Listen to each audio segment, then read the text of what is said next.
Welcome to ABN. నేను మీ యామ్ని. ప్రస్తుతం మనతో పాటు పేక మేడలు మూవీ టీం అయితే ఉన్నారు. సో ఇప్పటికే ఈ మూవీ అయితే టీజర్ అండ్ అలాగే ఒక మంచి సాంగ్ అయితే రిలీజ్ చేసేసి ఇప్పటికే ప్రేక్షకుల్లో పాజిటివ్ బజ్ అయితే క్రియేట్ చేసింది. ఇంకా ఈ మూవీకి సంబంధించి ట్రైలర్ ఎప్పుడు వస్తుంది, ఈ మూవీ థియేటర్లో ఎప్పుడు వస్తుంది అని చెప్పి చాలామంది అయితే వెయిట్ చేస్తున్నారు. సో ఈ మూవీకి సంబంధించి ఇంకా బోల్డ్ అనే విషయాలను ఆ టీంని అడిగే తెలుసుకుందాం. నాతో పాటు మీరు కూడా వచ్చేసేయండి. Hi everyone. అందరు ఎలా ఉన్నారు? బాగున్నారా? నేను చాలా చాలా బాగున్నాను. మిమ్మల్ని కలిసాను కదా, ఇంకా బాగుంటాను. ఫస్ట్ మిమ్మల్తో అడుగుదాం అనుకుంటున్నాను. నేను యాక్చువల్గా పేక మేడలు ఈ టైటిల్ వినడానికి చాలా క్యాచీగా ఉందన్నమాట. సో ఈ టైటిల్ పెట్టాలి అని మీకు ఎందుకు అనిపించింది? సో పేక మేడలు అంటే గాల్లో మేడలు కట్టేది అనేది మీనింగ్. సో ఈ సినిమాలో మేజర్గా ఎవరు గాల్లో మేడలు కడుతున్నారు అనేది దాన్ని బేస్ చేసుకుని పెట్టాలి. చూస్తే మటుకి హీరో గారే కడుతున్నట్లయితే అనిపించింది మాకైతే. అవును. సో ఆయనే కడుతున్నారు ప్రస్తుతానికి. మరి ఆ కట్టిని నిలబడిని అంటారా, కూలిపోయినాయి అంటారా? ఆ సినిమా చూసి తెలిసిద్దంట. అది మేమే చూడాలంటారు. చూడాలి. ఓకే, అంటే మీకు ఇది డైరెక్టింగ్ ఫస్ట్ మూవీ కదండి? అవును. ఇంతకు ముందు ఏం చేశారు మరి మీరు? నేను గాడ్స్ ఆఫ్ ధర్మపురి అనే ఒక వెబ్ సిరీస్ ఉంది, దానికి వన్ ఆఫ్ ద రైటర్ లాగా డైరెక్షన్ టీంలో వర్క్ చేశాను. ఎటు తిరిగి ఈ ఫీల్డ్కి సంబంధించిన దానిలోనే ఉన్నారు. Okay okay. అలాగే మీరు ఈ మూవీ రాసుకునేటప్పుడు హీరో హీరోయిన్స్ వీళ్ళైతే బాగుండు అని చెప్పి అలా ఏమైనా రాసుకున్నారా, లేదు అంటే స్టోరీ అలా జనరల్గా రాసేసుకొని తర్వాత సెలెక్ట్ చేశారా? లేదండి, హీరో హీరోయిన్ దృష్టిలో పెట్టుకుని రాయలేదు. జనరల్గా స్టోరీ పాయింట్ ఆఫ్ వ్యూ లాగే రాసుకున్నాను. ఓకే. సో దాని తర్వాత ఆడిషన్స్ ఎన్ని ప్రాసెస్లో వీళ్ళ క్యారెక్టర్కి యాప్ట్ అయ్యారు. అంటే జనరల్గా నేను రాసుకునే స్టైల్లో కథ ఫస్ట్ ఇంపార్టెంట్ లాగా అదే రాసుకుంది. దాని తర్వాతే యాక్టర్స్ అనేది దాని బేస్తో వస్తారు. అంటే ఏదన్నా ఇన్స్పిరేషన్గా ఏమైనా తీసుకున్నారండి ఈ స్టోరీలో? చాలామంది ఉన్నారండి. చాలా అంటే ఏ క్యారెక్టర్ గురించి అంటున్నారు? అంటే లైక్ ఈ స్టోరీ రాయడానికి మెయిన్ పాయింట్ అంటే ఇప్పుడు కొంతమంది డైరెక్టర్లు ఏమంటారు, మాకు ఈ పాయింట్ చూడగానే దీన్ని డెవలప్ చేయాలి అనిపించింది అనేసి అంటారు కదా. సో మీరు ఏ పాయింట్ తీసుకొని ఈ మూవీని డెవలప్ చేశారు? ఒక ఇన్సిడెంట్, నేను 10th క్లాస్లో ఉన్నప్పుడు ఒక చిన్న సిచ్యువేషన్ చూశాను. అక్కడ మేము ఉండే ఏరియాలో, మా సికింద్రాబాద్ బోయగూడ ఆ ఏరియాలో ఒక మార్వాడి ఒక ఆమెని వాళ్ళ హస్బెండ్ ట్రీట్ చేసే విధానం చూశాను.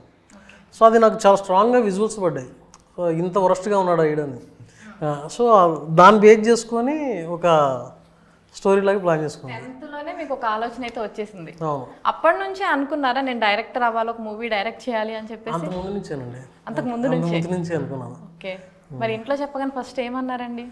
అసలు వాళ్ళకి నీ డైరెక్టర్ అయిన విషయం మొన్న విశ్వక్సేన్ మా టీజర్ ఫంక్షన్లో అప్పుడు చూశారు.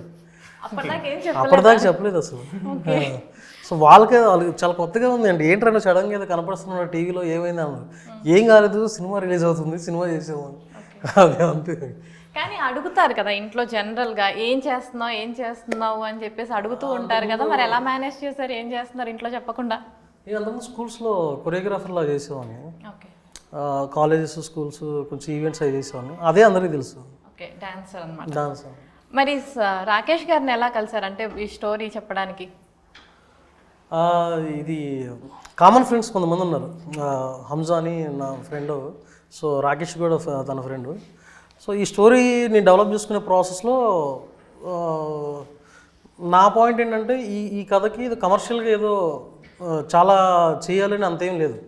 బట్ ఏంటంటే ఆ క్యారెక్టరే పుల్ చేసుకునే విధంగా వెళ్ళాలి. సో మనలాగా ఒక ప్యాషనేటెడ్గా ఉండే ఒక ఫిల్మ్ మేకింగ్ నాలెడ్జ్ ఉన్న ప్రొడ్యూసర్ అయితే బెటర్ అన్న ఉద్దేశంలో ఆలోచిస్తుంటే తను నాకు రిఫర్ చేసిండు. రాకేష్ కొంచెం ఆ స్పేస్లో ఉన్నాడు, ఒకసారి చెప్తావా అన్నట్టుగా మాట్లాడి అట్లా సెట్ అయినా. రాకేష్ గారు మీరు చెప్పండి, ఫస్ట్ సార్ వచ్చి మీకు కథ చెప్పగానే మీకు ఏమనిపించింది? అంటే డిఫరెంట్ వరల్డ్ అయితే నాకు చాలా ఎక్సైటింగ్ అనిపించింది అండి. మన హైదరాబాద్ బస్తీ అనేది మనం చెప్పలేదు. సో అది నాకు చాలా అంటే మనకు ఇప్పుడు అన్ని వరల్డ్స్ అనేది వర్కౌట్ అవుతుంది మన దాంట్లో.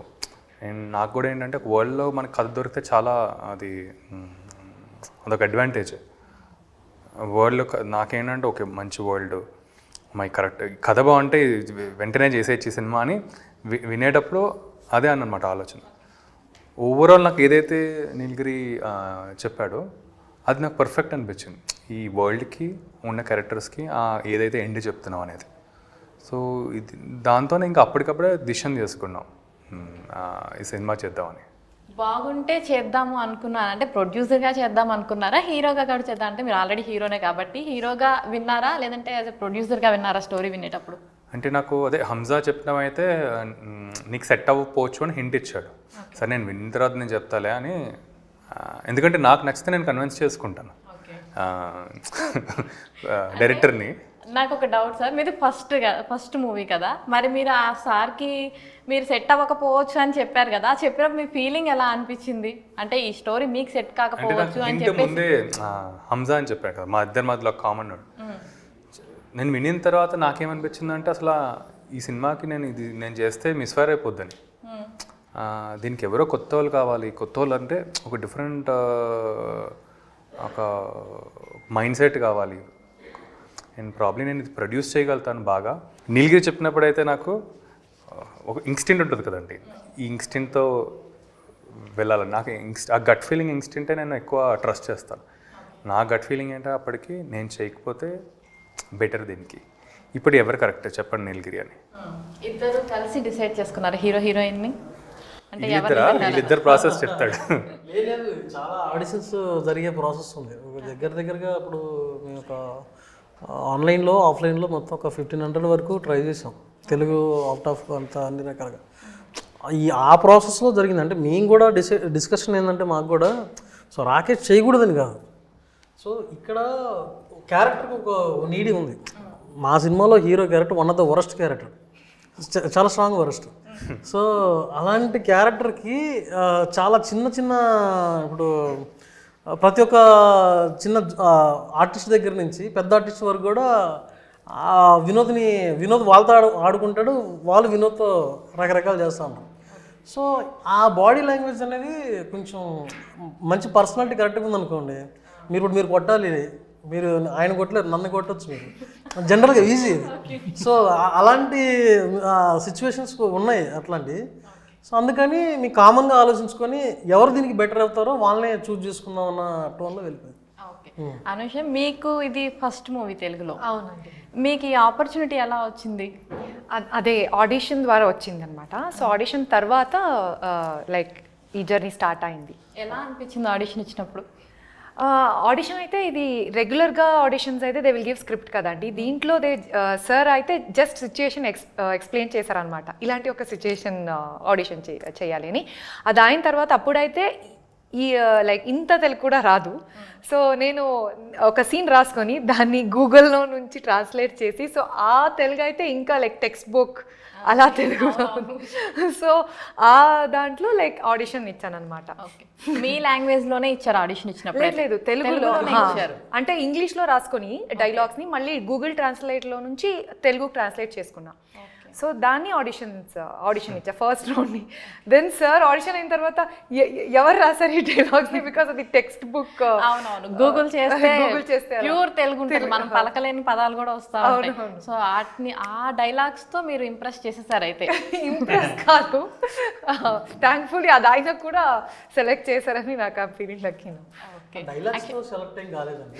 ఆ డైలాగ్స్ ఎలా ఉన్నాయంటే చాలా బుకిష్లో కొన్ని పదాలు ఉంటాయి కదండి, అవి చెప్పేటప్పుడు ఎక్స్ప్రెషన్ ఇవ్వడం కూడా కొంచెం కష్టంగా అనిపిస్తుంది. అలాంటి పదాలు చెప్పుకుంటూ కూడా ఎక్స్ప్రెషన్ ఇచ్చారు కాబట్టే కదా ఇంప్రెస్ చేశారు మిమ్మల్ని. అండ్ మిమ్మల్ని హీరో అనాలి, విలన్ అనాలి, ఇంకా ఏమనమంటారు చెప్పండి? యాక్చువల్గా హీరోగా చేస్తున్నారు, విలన్గా చేస్తున్నారు. యాక్చువల్ విలన్గా స్టార్ట్ చేశారు కదా కెరియర్ని, ఇప్పుడు హీరోగా చేస్తున్నారు. విలన్గా చేసినప్పుడు ఇప్పుడు హీరోగా చేస్తున్నప్పటికీ మీకు ఎలా అనిపిస్తుంది? ఆ ఫీలింగ్ ఏది ఎక్కువ బాగుంది అనిపించింది? అలాంటి డిఫరెన్స్ ఏం అనిపించలేదు. విలన్గా చేసినప్పుడు ఇట్స్ జస్ట్ ఒక్క ఎమోషన్ యూనో. బట్ ఇప్పుడు ఈ క్యారెక్టర్లో దేర్ ఆర్ చాలా వేరియేషన్స్ ఉన్నాయి. సో అది కొంచెం ఛాలెంజింగ్ అనిపించింది. అవును, ఇందాక సార్ చెప్పారు చాలా వరస్ట్ క్యారెక్టర్ హీరోది అని చెప్పేసి. మరి మీ స్టోరీ వినగానే ఏమనిపించింది? సేమ్, చాలా వర్స్ట్ క్యారెక్టర్, కన్ఫర్మ్గా చేయాలి అనిపించింది. వర్స్ట్ క్యారెక్టర్ బట్ వెరీ ఛాలెంజింగ్గా అనిపించింది కాబట్టి చేయాలి అనిపించి ఫిక్స్ అయిపోయారు. అండ్ మీరు సార్ తెలుగులోనే చేయాలి అంటే వీళ్ళు తెలుగు నేర్చుకొని వీళ్ళే చేయాలి అనేసి ఎందుకు అనుకున్నారు? మీ ఇద్దరిలో ఎవరిది ఐడియా? అంటే డబ్బింగ్కి వెళ్ళొచ్చు కదా, డబ్బింగ్కి వెళ్ళకుండా తెలుగు నేర్చుకొని మరీ చేశారు అని నేను విన్నాను. ఫస్ట్ ఆఫ్ ఆల్ వాళ్ళకి ఏం చేస్తున్నారో నాలెడ్జ్ అనేది తెలియాలి కదా. ఇప్పుడు వాళ్ళు డబ్బింగ్ చెప్పినా చెప్పకపోయినా వాళ్ళు ఏం సీన్ చేస్తున్నారు, వాళ్ళు ఏం కన్వే చేద్దాం అనుకుంటున్నారు ఒకటి అర్థం కావాలి అనేది ఒకటి ఫస్ట్ పాయింట్. మేమేమనుకున్నాం కొంచెం సింక్లో కూడా సింక్ సౌండ్తో వెళ్దామన్న థాట్ కూడా అనిపించింది. సో అందుకని ఒక 3 months ట్రైనింగ్ లాగా ప్లాన్ చేసుకొని అంతా చేసాం. సో తర్వాత మిడ్ ఆఫ్ ద వచ్చిన తర్వాత మాకు అనిపించింది ఏంటంటే చాలా మైన్యూట్ డీటెయిల్స్ ఉంటాయి. అంటే మన తెలుగు వాళ్ళు మాట్లాడినప్పుడు వచ్చే ఇప్పుడు సామెతలు కానీ సరదాగా పని చేయడం కానీ అదంతా, సో అది తెలిసిపోతుంది. మళ్ళీ తర్వాత సినిమాకి అథెంటిక్గా ఉండదు అన్న టోన్ తోటి డబ్బింగ్కి వెళ్ళాం. అనుషనే డబ్బింగ్ చేపించుకున్నాం. ఆమె చెప్పేసుకున్నారు. తెలుగు కూడా చాలా బాగా మాట్లాడుతున్నారు, అంటే తెలుగు అమ్మాయి మాట్లాడినట్లే మాట్లాడుతున్నారు క్లియర్గా, చాలా నీట్గా ఉందన్నమాట. సో వినోద్కి ఒక సింగర్ దినేష్ని, అతను ఇంతవరకు ఎప్పుడు ఏం సినిమా కూడా చెప్పలేదు, తను కూడా ఫస్ట్ టైం డబ్బింగ్ చెప్పడం చాలా బాగా సింక్ అయింది వినోద్కి అతను చెప్పిన విధంగా. కామెంట్స్ కూడా వచ్చినాయి, వాయిస్ చాలా బాగుంది హీరోది అని చెప్పేసి. నేను ఓకే, మీరైతే డబ్బింగ్ మీరు ఓన్గా చెప్పలేదు, బట్ తెలుగు నేర్చుకున్నారు. అవునవును, తెలుగు నేర్చుకున్నారు కానీ వాయిస్ వేరే వాళ్ళు ఇచ్చారు. అంటే మాకు పైలట్ చాలా హెల్ప్ అయింది. ఇప్పుడు వాళ్ళిద్దరూ ఆన్ సెట్లో తెలుగు మాట్లాడేది, సో ఎమోషన్ ఒకటి క్యారీ అవుద్ది కదా, ఆ ఎమోషన్ రిపీట్ చేయడానికి డబ్బింగ్ రిపీట్ చేయడానికి చాలా హెల్ప్ అయింది అది. సో మరి బడ్జెట్ పరంగా ఏమైనా ఇబ్బంది పెట్టారా అండి మిమ్మల్ని వీళ్ళు? పెట్టుకోలేదా? ఆయన కూడా మిమ్మల్ని ఇబ్బంది పెట్టలేదా? మాకు ఇది కావాలి అందరూ ఎవరేమి ఇబ్బంది పెట్టలేదు. అంటే ముందే ఒక ఫిక్స్ అయ్యామన్నమాట, ఇలా సినిమాకి కొంచెం మనం అంటే మేము వెళ్ళి నిజంగానే బస్తీల్లో షూట్ చేసాం. సో బస్తీల్లో మనకి లగ్జరీస్ అవన్నీ మనకి వెళ్ళకపోవచ్చు. అండ్ ఇప్పుడు లగ్జరీస్ వెళ్ళే కొద్దీ ఏంటంటే ఆ క్యారెక్టర్ అనేది ఆ స్పేస్ నుంచి ఈ స్పేస్కి వచ్చేస్తారేమో అని మాకు చాలా కన్స్ట్రెంట్స్ ఉన్నాయి అన్నమాట, బడ్జెట్స్ కూడా.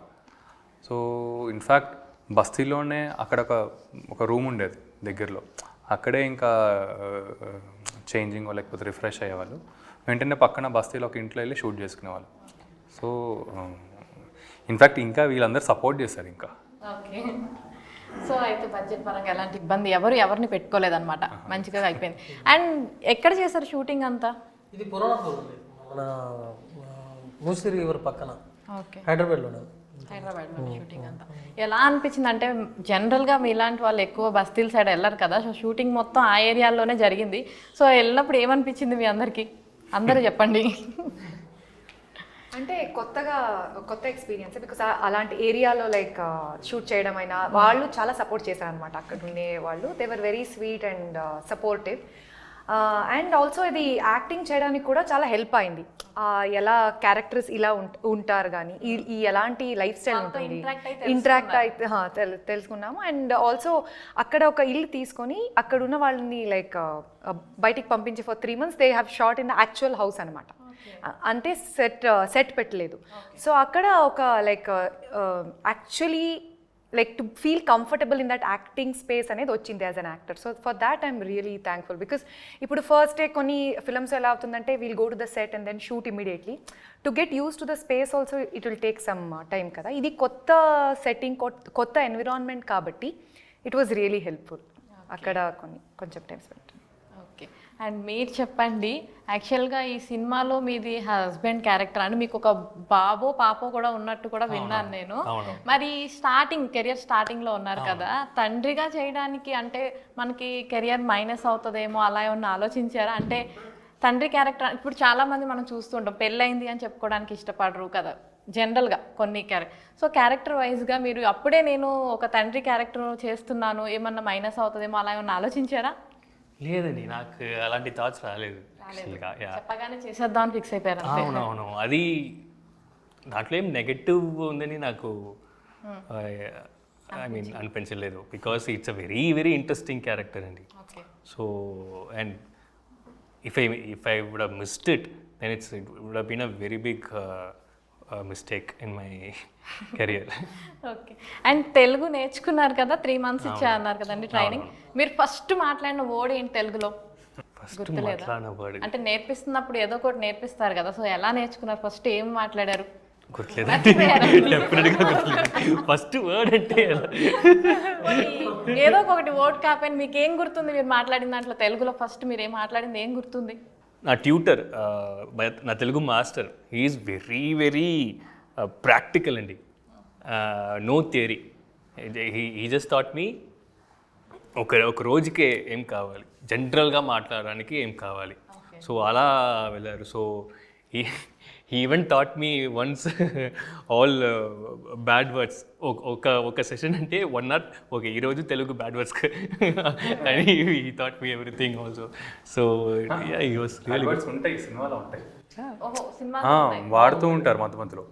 దానికే నేర్పించా అనమాట, ఊరికనే కాదు. ఓకే సినిమా కోసం కష్టపడి అయితే మొత్తానికి నేర్చుకున్నారనమాట. యా. సో వీళ్ళందరి గురించి ఒక్కొక్క వర్డ్ తెలుగులో చెప్పండి అంటే ఏం చెప్తారు వీళ్ళ ముగ్గురు గురించి? మీరు ట్రై చేయండి ముగ్గురు ఒకసారి. గురించి? ఆ. ఐ మీన్ వెరీ ఒక వర్డ్ యాక్చువల్లీ ముగ్గురికి చాలా ప్యాషనేట్ పీపుల్ టువర్డ్స్ దేర్. అట్లుంది కదా. ప్యాషనేట్ అని తెలుగులో ఎలా చెప్పాలి చెప్పండి ప్లీజ్. Passionate work. వద్దులేండి నేను కూడా ఎక్కువ కష్టపెట్టలేను.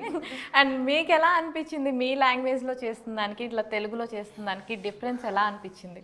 అంటే లాంగ్వేజ్ పరంగా కొంచెం ఛాలెంజ్ ఉండింది బిగినింగ్లో, బికాజ్ అది నేర్చుకొని ఇప్పుడు ఇంప్రొవైజేషన్ చేయాలంటే ఇప్పుడు కన్నడలో అయితే I could, because it's my mother tongue, it would have been easy. But ఇక్కడ అలాంటి ఛాలెంజెస్ ఉండింది బిగినింగ్లో. అండ్ ఆల్సో ఇప్పుడు డైరెక్టర్ అక్కడ సెట్లో ఏదైనా కొత్త డైలాగ్ పెడితే ఇమీడియట్గా to learn it and tell, because అంతా I have to keep repeating it to say it properly with the intonation. అది కొంచెం కష్టమైంది. బట్ అది అయిన తర్వాత like when we got use to it felt similar to be shooting in Kannada industry. Okay ఇంతకి ఇప్పుడు trailer ఎప్పుడు లాంచ్ చేస్తున్నారు మరి? ఈ మంత్ 8th కలా అనుకుంటున్నామండి. 8th కలా అనుకుంటున్నారా? And me next upcoming movie ఏంటి? అది ప్రొడ్యూసర్గా కానీ హీరోగా కానీ? అదే లీడ్ యాక్టర్గా ఉంది ఒకటి, నేను ప్రొడ్యూస్ చేయలేదు అది. విరించి వర్మ ఏమో డైరెక్టర్, దానికి జితేందర్ రెడ్డి అని. చూసాం మేము ట్రైలర్. అదే ఓకే అదే వస్తుంది, రిలీజ్ అవుతుంది యాజ్ హీరోగా. అది హీరోగా. యా. అండ్ హీరోగా చేస్తున్నారు, యాజ్ ఎ ప్రొడ్యూసర్గా చేస్తున్నారు, ఏది ఎక్కువ సాటిస్ఫై అనిపిస్తుంది మీకు? అంటే ఫ్రాంక్లీ నాకు ప్రొడక్షన్ అనేది దాని డిఫరెంట్ సెట్ ఆఫ్ ఛాలెంజెస్ ఉంటాయి. ఇప్పుడు ఇప్పుడు ప్రొడ్యూసింగ్ యాక్టింగ్ అనేది అది ఇంకా ఎక్స్ట్రీమ్లీ ఛాలెంజింగ్. అది అటు యాక్టింగ్ చేస్తూ ఇది చూసుకోవాలి. మీ క్వశ్చన్ ఆన్సర్ చేయాలంటే నాకు యాక్టింగ్ అనేది నాకు సాటిస్ఫాక్షన్ ఇస్తుంది. ఓకే అండ్ మీరు చెప్పండి ఇప్పుడు, అంటే మీ సినిమాకి ఎందుకు రావాలి ప్రేక్షకులు? అంటే మీరు బయట చూడొచ్చు ఓటీటీలు వచ్చేసినాయి, థియేటర్లో టికెట్ కాస్ట్ కూడా ఎక్కువ ఉండటం వల్ల కూడా చాలామంది థియేటర్కి రావట్లేదు. నాకు తెలిసి ఈ మధ్య కాలంలో కల్కి వచ్చిన తర్వాత మళ్ళీ ఇప్పుడు కొంచెం పుంజుకుంది అది ఇది అని అంటున్నారు, కానీ జనరల్గా మీ సినిమాకి ప్రేక్షకులు డబ్బులు పెట్టుకొని థియేటర్కే వచ్చి సినిమా చూడాలి అంటే ఏం చెప్తారు? సినిమా మంచి ఎంటర్టైన్మెంట్ ఉంటుందండి. సో ఆ ఎంటర్టైన్మెంట్ అనేది ఇప్పుడు రెగ్యులర్గా అందరూ చెప్తారు ఇది ఎంటర్టైన్మెంట్ సినిమా అనే థాట్ లాగా. సో నేను అనేది ఏంటంటే, సో క్యారెక్టర్ని త్రూ అవుట్గా మీరు ఇప్పుడు లక్ష్మణ్ క్యారెక్టర్ అనుకోండి ఫర్ ఎగ్జాంపుల్, మీరు దాన్ని ఆ క్యారెక్టర్ని లైక్ చేస్తూ ఉంటారు, at the same time hate చేస్తూ ఉంటారు. సో అది కంటిన్యూగా ప్రాసెస్లో జరుగుతూ ఉంటుంది. అది అలాని ఒకే కైండ్ ఆఫ్ మొరాట్నెస్ కూడా అనిపించేలాగా ఉండదు. So different thought process different సినారీలో జరిగే సిచ్యువేషన్ లాగా అనిపిస్తూ ఉంటుంది. రెండోది ఏంటంటే ఫస్ట్ రిలేటెడ్ చేసుకుంటాం మన లైఫ్లలో, మన చుట్టుపక్కల, మన ఫ్రెండ్ సర్కిల్లో, అయితే మన ఫ్యామిలీలో జరిగే చాలా క్యారెక్టర్స్ కూడా అది రిఫ్లెక్ట్ అవుతూ ఉంటాయి. సో దానికోసమని చూడవచ్చు. థర్డ్ ఏంటంటే ఈ సినిమాని మేము థియేటర్లోకి మేజర్ అనుకునేది లాస్ట్ ఒక 30 minutes సినిమా కంప్లీట్గా ఒక ఇంపాక్ట్ క్రియేట్ చేస్తుంది. సో ఎండింగ్ వచ్చేసరికల్లా డెఫినెట్గా ఒక ఎమోషన్ అవుతారు, అట్ ద సేమ్ టైం ఒక 2 minutes వరకు ఆ ట్రాన్స్లో ఉంటారు. ఎస్పెషల్లీ మీరు అంటే ఫీమేల్స్కి ఇది చాలా కనెక్టింగ్ అయ్యే పాయింట్ లాగా ఉంటుంది. డెఫినెట్గా ఫీమేల్స్ అందరూ బాగా లైక్ చేస్తారు. చూస్తాను, నేను కూడా చూడగానే చెప్తాను ఎలా ఉంది మీరు చూసే చెప్పండి. తప్పకుండా. అండ్ మీ ఇద్దరికి వైఫ్ అండ్ హస్బెండ్గా చేశారు కదా, ఎలా అనిపించింది? అంటే లైక్ నిజ జీవితానికి రియాలిటీగా దగ్గరగా ఉండేటట్లుగా సినిమా తీశాను అని చెప్పేసి చెప్తున్నారు. పెళ్లి చేసుకోవాలనిపిస్తుందా? బాబా ఎందుకు వచ్చింది, ఇలానే ఉంటుందేమో రియల్ లైఫ్లో కూడా అనిపిస్తుందా? ఇప్పటివరకు నేను పెళ్లి చేయలేదు, ఐడియా లేదు, ఇంకా కూడా ఐడియా లేదు. సినిమా చేస్తున్నప్పుడు అనిపించుంటది కదా, బాబాయ్ నిజంగా కూడా ఇలానే ఉంటది, ఎందుకు వచ్చిన పెళ్లిలే అలా అనిపించిందా? ఈ ఫిలిం కి అయితే ఆ సెట్ లో లైక్ స్టోరీ ఇమాజిన్ చేసుకుంటే పెళ్లి అసలు అనిపించిందా? Yeah okay. ఫైనల్గా అయితే మీ అందరికీ కూడా టీజర్ అయితే చాలా బాగుంది. ట్రైలర్ కోసం కూడా మేము అందరం ఎరిగర్గా వెయిట్ చేస్తున్నాము. సో సినిమా మంచి సక్సెస్ అవ్వాలని, సక్సెస్ మీట్లో మళ్ళీ మనందరం కలవాలని మనస్ఫూర్తిగా కోరుకుంటున్నాను. ఆల్ ది బెస్ట్ టీమ్ మొత్తానికి. Thank you. సో చూసారు కదా, ఇది ఇవాళ ఇంటర్వ్యూ. మరో ఎపిసోడ్లో మళ్ళీ కలుద్దాం. చూస్తూనే ఉండండి ABN ఆంధ్రజ్యోతి.